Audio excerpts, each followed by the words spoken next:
Mr Sheehan headed an impressive guest list for the official opening, which included the Chief Magistrate of New South Wales, Clary Breeze, and several local parliamentary members. During his speech, Mr Sheehan denied newspaper reports that despite the renovations, the roof of the courthouse complex still leaks. He assured the guests that the roof has been replaced by a synthetic rubber membrane with a 20-year guarantee. The Attorney-General also countered criticisms of delays in the hearing of cases in the District Court. He said it was mainly caused by the increase in arrests due to the new Regional Crime Squad and because sexual assault cases are now being heard in the District Court instead of the Supreme Court. All delays or leaks aside, the refurbished complex is impressive.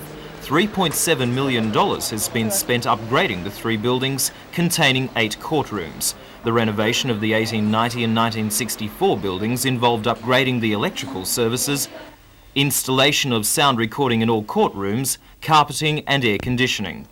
The historic Court No. 4 with its lantern roof has been carefully restored to its former glory. All staff amenities have been greatly improved, and the rear of the 1947 building has been extended to provide extra space for administration, all of which makes the courthouse one of the biggest of its kind in the country.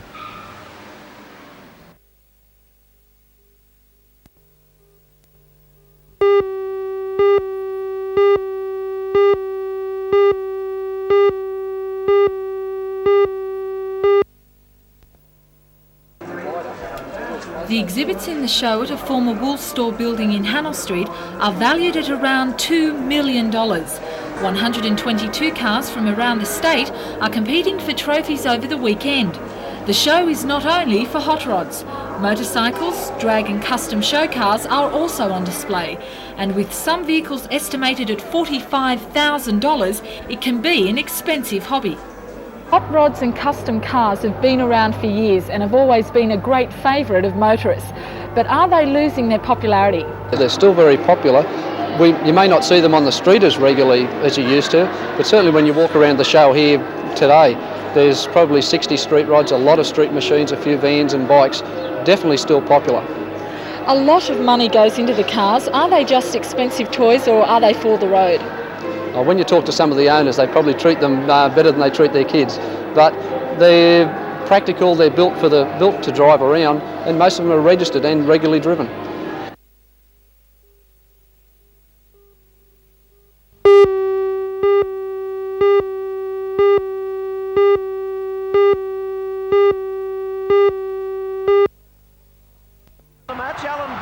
In a match that started slowly because of over-anxiousness and poor shooting, the Falcons chased their tails all night. They led 15-13, but after that were headed throughout by the strong, if not brilliant, Nunawading outfit. Despite denials, the home team missed Ian Rebellion out with injury, as they never looked smooth in their work and at times looked even desperate and frustrated. Incredibly, they missed a total of 16 shots from the free throw line, something a championship contender cannot do. Nunawading, a renowned defensive unit, kept that reputation intact and coupled it with some fine shooting, featuring a not fully fit but talented Steve Samuels. Local coach Dave Ankeny was roundly booed late in the game for pulling out international Ian Davies. He soon, though, sent him back into the fray.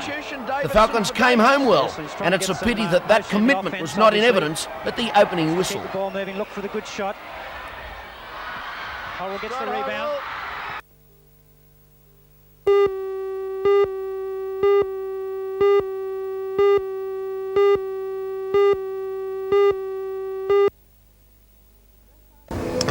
The dressage competition was the first of its kind to be held in Australia, apart from state and national titles.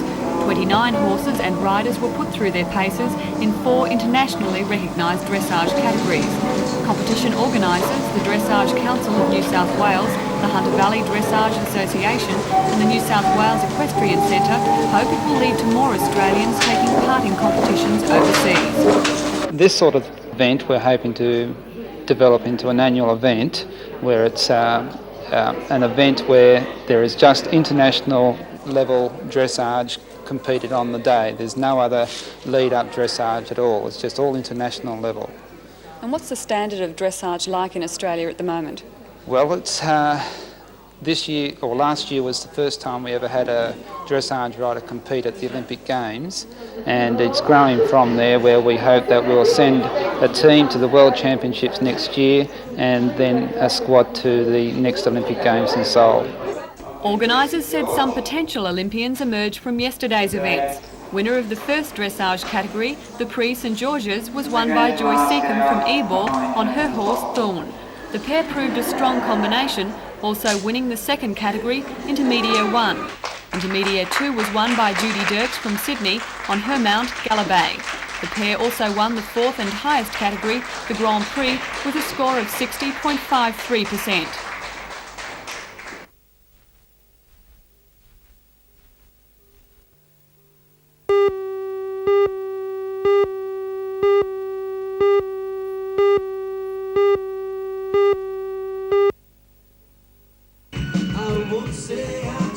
Ten bands donated their time to take part in the concert, including Marguerite and the Cooker Brothers, DV8 and Vegemite Reggae. The Newcastle Aid for Africa concert was organised by Rock City Promotions, with Newcastle Workers Club providing the venue. The club's two large auditoriums were used, with different bands playing in each. Ticket holders were entitled to move between both rooms. While most of the profits from last night's concert will be directed to the Africa Appeal, 1/4 of all money raised will be donated to Newcastle's Salvation Army Christmas food drive.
For 3 nights, John and Nancy performed at the Pacific Peace Vigil in New Zealand's answer to the Sydney Opera House, the Michael Fowler Centre in the country's capital, Wellington. A simple chant called Give Us Peace, written by the couple, had been chosen as the vigil's theme song. A recording had been sent to New Zealand a month earlier, featuring John and Nancy, backed by the NBN Children's Choir. Television New Zealand showed a great deal of interest in this Newcastle contribution. Everybody wants to have a say if they're given an opportunity. We were given an opportunity by New Zealand. On the morning of Hiroshima Day, Nancy, in her capacity as a school teacher and co-performer of the Vigil's theme song, was asked to address an assembly of the Tai Tai School just outside Wellington. The students then offered their expression of thanks. And it was school students who led the way in a peace walk beginning at midday. This is Wellington High, joined by other schools in the immediate vicinity, setting off on the walk. More than 10,000 students and members of the public throughout New Zealand took part in peace walks. Meanwhile, the New Zealand media continued to show particular interest in the Newcastle visitors, despite the fact that other artists and speakers from countries including Japan, the United States and the Soviet Union were also participating in the vigil. Like the television coverage, this morning program went nationwide. For 3 days and nights, the Michael Fowler Centre hosted exhibits and concerts with at least 50 different groups taking part in a peace education festival. For Novocastrians, John and Nancy, it's been an experience they'll never forget.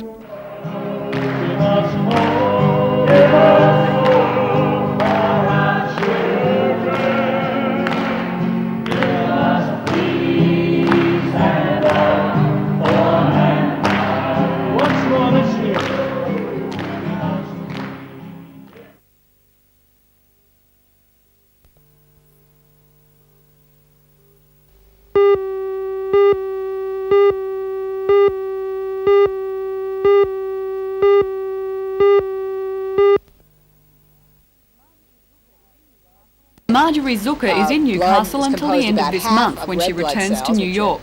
She's recognised as a world authority on platelets, the subject of her research while in Australia. Blood platelets are one of the types of cells in the blood.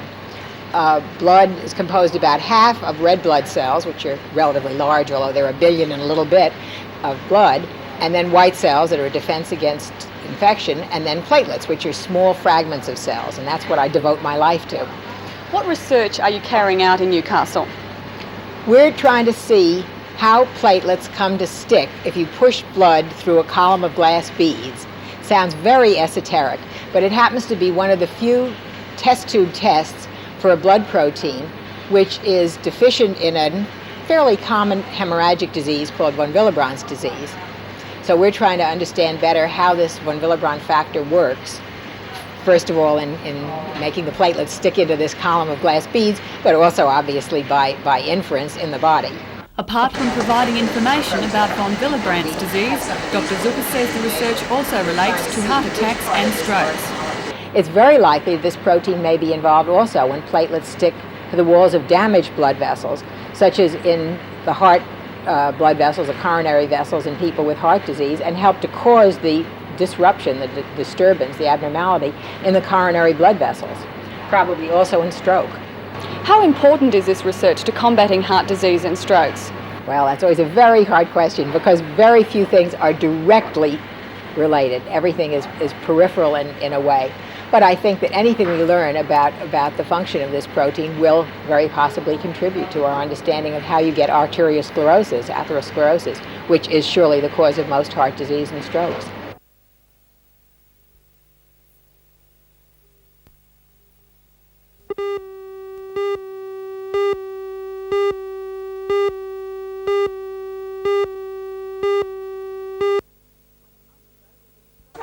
"20 months ago, the restructured Hunter Valley Theatre Company began its life with a $150,000 debt and a time limit of 2 years imposed by the government in which to pay it off.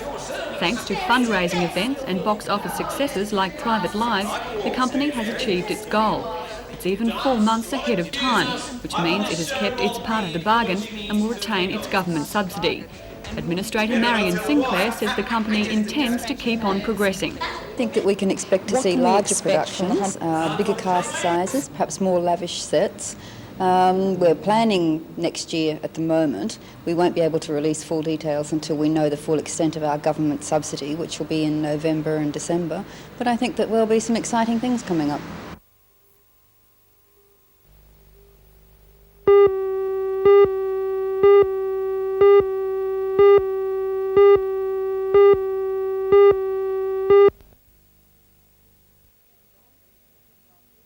The developers, Hooker and Dalgety, say the plan for the shopping centre remains the same. Only the cost has risen over the 2 years of litigation from $26 million to $35 million. The centre, which will employ 1,000 people, will include a discount department store, a supermarket and 80 specialty shops. It's also being mooted that a number of community facilities such as a cinema, a bowling centre and a library will be included. 2,400 car parking spaces will be provided, and the developers say they will build a 4-lane 1.5-kilometre highway in Roadbridge to allow easy access to the centre. Talks are also to begin with the State Rail Authority in a bid to establish a railway station near the centre. If all goes well, the centre will be open in August 1987. The Cardiff Chamber of Commerce, although against the projects, says it will wait until it sees plans for the development before it makes any comment. New World Properties Kmart development on the Wallsend Soccer Club site will also go ahead, but on a much smaller scale to the Glendale development. New World Properties refused to comment, but Wallsend Soccer Club Secretary Ian Campbell says that it too will be built as soon as possible. It will be a more community-based centre with links to the existing commercial centre. While both shopping centres will create jobs, it must be asked whether this area can support 2 more shopping centres, considering that some existing ones are struggling for survival.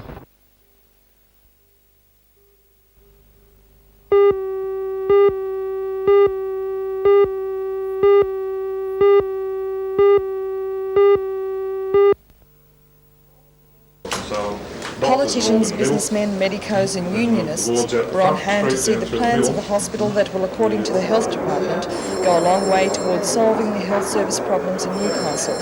The three politicians who have the most involvement with the approved project were eager to see how the estimated $100 million it will cost to build the regional hospital will be spent.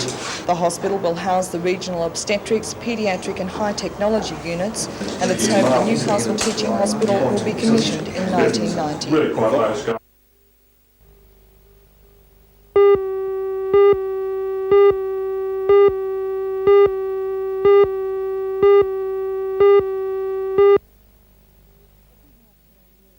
It's International Year of the Youth. It's also Education Week, and we thought the opportunity was just too good to pass up. We wanted to involve the young people of this area in our industry, and the opportunity was right. What they've gained is a first-hand working knowledge of how a newspaper goes to print, and I think what they will gain in the next couple of weeks is a fair indication of the power of the press when they get a reaction to the stories that they've published and the stories they've put in the junior press. A first-hand working knowledge of the industry. More than 50 students from 25 high schools in the Maitland district have had the opportunity to take part in producing their very own newspaper. And it's been all their own work. With limited assistance from adults, the students have written the stories, taken the photographs and have organised the paper's advertisements. This unique look into the world of newspapers has given the students a chance to look at the work of a printing press from the inside. And for some, it's been time well spent. It was a lot of fun, mainly the experience that was the most.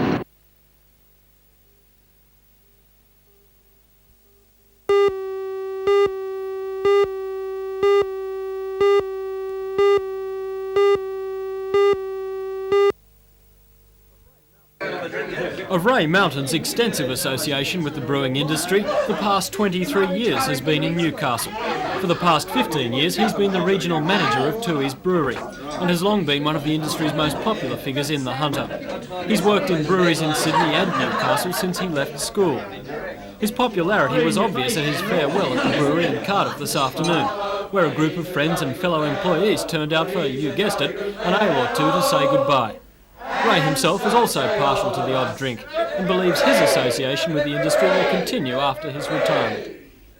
I'm looking to quite an active part in the industry in the future, really, in one way, that I will be able to move around to the various hotels and clubs and still retain the friendships that I've formed over the years. Ray's popularity also extends outside the brewing industry. The Balmain Rugby League club sent him a jersey and autographed football to commemorate the occasion. And if there's any spare time, Ray says that'll be taken up with golf and work on his daughter's farm in Victoria. 5'8".